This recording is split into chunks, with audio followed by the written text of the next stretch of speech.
everyone is so afraid of humor and laughter. This is a joke. I mean, it's not mocking someone, but it's opening you up. It's the idea of the holy fool, the ancient idea that there's someone who stands looking completely absurd and gives you permission to say things completely true and honestly without any misperception or covering or avoidance or hypocrisy. That's a member of the Sisters of Perpetual Indulgence, a group that I hadn't actually heard of before, and they've been around for some time, and they're in the middle of this huge controversy with the Los Angeles Dodgers and their Pride Night. By the way, they are a nonprofit group, and they describe themselves as, quote, a leading edge order of queer and trans nuns. So the dress up happens there. And it says they employ humor and religious imagery to call attention to sexual intolerance. Humor and religious imagery to call attention to sexual intolerance. So hateful people, they're gonna go and call you out and make you feel very uncomfortable about the way that you talk about folks that you don't know. So anyways, what's going on with the Dodgers is this.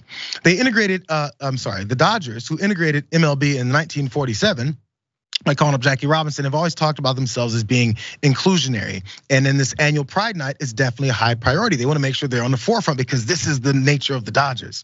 The Sisters of Perpetual Indulgence was founded in 1979. And there was a group of activists on the front lines of this AIDS crisis. They hosted some of the first fundraisers for AIDS victims in the nation, as many faced total financial devastation. And since the group's founding, they have raised $1 million for community and nonprofits. And again, the reasons why that's important is because when AIDS was breaking out more, and it was back in the 80s, and there was always this stigma, and it was connected solely to gay folks. The stigma to that, the hatred to that, the potential murder for that, and more of the ousting of society based off of that, even though plenty of folks who never engaged in any kind of homosexual sex found themselves with AIDS. It happened, but of course it was the leading push here. And in fact, there's many people who still believe that. So they were part of actually helping the folks who found themselves in a situation because those were humans. Still though, to celebrate their 10th annual Pride Night next month, the team, the Dodgers then, invited the Sisters of Perpetual Indulgence to attend, because it was a big event. But Marco Rubio, maybe you guys heard about this, he jumped in and he was very upset about it. Rubio to the MLB was talking about this. The Dodgers aren't, quote, inclusive and welcoming to Christians because they've invited the Sisters of Perpetual, the Sisters of Perpetual Indulgence to attend the Pride Night because they mock Catholicism, people in the Catholic Church, because many of the folks in that church say hateful things and teach their followers to believe that people like the ones that they support are evil, going to hell, disastrous, are coming for your children, all those things. So they respond. I think Marco Rubio left that part out about the hate that begins with many folks in this church. So he came for them. Not only him though, but also Bill Donahue as well from the Catholic League came after them as well. And when this all came down, they were like, oh my God, the Dodgers were thinking, we can't let ourselves be seen as hateful towards Catholics. That's a large group. We wanna make sure this is cool. So they disinvited the sisters.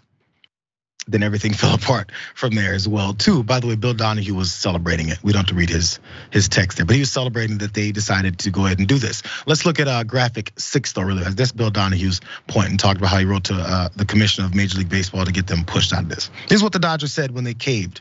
In the spirit of unity, the LA Dodgers are proud to host our 10th annual LGBTQ plus Pride Night. This event has become a meaningful tradition. This year, as part of the night of program, we invited a number of groups to join us. We are now aware that our inclusion of one group in particular, again, the sisters, in this year's Pride Night has been the source of some controversy.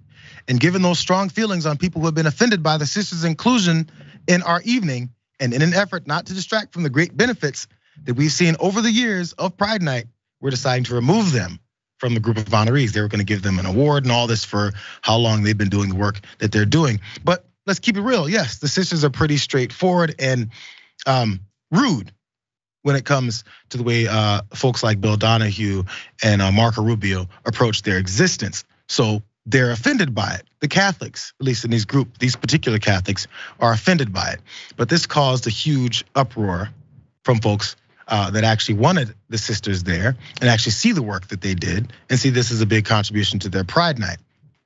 the backlash went kind of crazy, and then the Dodgers changed their minds right back. Let's jump down to graphic 9, because this is I want you guys to see the difference between that first statement that was all blue, that had Dodgers written at the top, and the statement that has many other rainbow flag colors in it, including in the logo.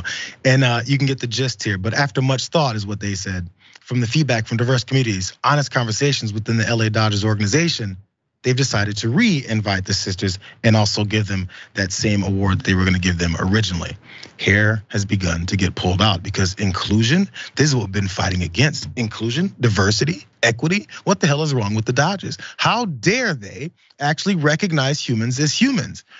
Maybe they're rude to other groups that started this whole hatred and belief systems that people who, if they are who they are, they're going to hell, you should hate them and say as many disgusting, horrible things about them as possible.